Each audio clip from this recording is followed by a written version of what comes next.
masisilap, magandang tanghali, hapon, gabi sa ating lahat. Magluluto naman tayo ng isda. Ayan, sinigang na isda na may tanglad, kamatis, ayan, bawang, luya. Ganyan po ang ating pagluto para avoid po tayo sa oil. Kaya ayan, isang halo ko na lang para pagkakulo, lagay na rin ang mga iba pang sangkap. At nilagyan ko na rin ang sinigang. Ganyan po ang aking pagluluto. Pag ako'y nagmamadali, alam nyo na mga sisilab. Maya't maya paggising ng mga alaga ay tawag din agad sa akin. Ayan, kita nyo naman kung paano ako magluto. Ayan po. Makahigop tayo ng sabaw paminsan-minsan naman. Hindi man lang laging chicken. Kaya yan, nakabili tayo ng isda sa supermarket. Talbos ng roka or Georgie. Ayan mga sisilab. Dahil wala tayong kangkong or pecha, yan po ang nilagay ko, Georgie or roka ang tawag dyan. So ito ang lalagay natin. Ayan, ang dami. Puno-puno na.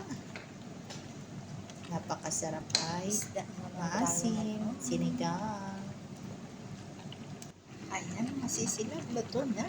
Ayan, ready na po natin ilagay sa lagayan. Diba?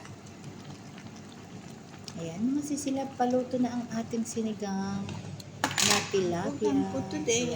Ayan, sinigang na tilapia. Sana ba yung ulo?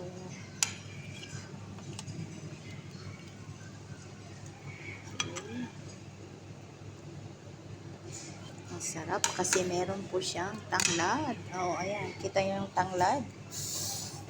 Lemongrass. Ayan. Tanggalin natin.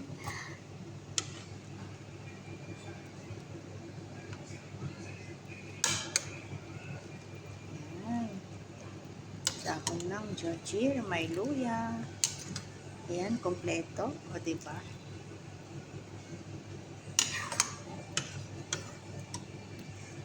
Ito naman sa kasama ko, lalagyan natin. Ayan.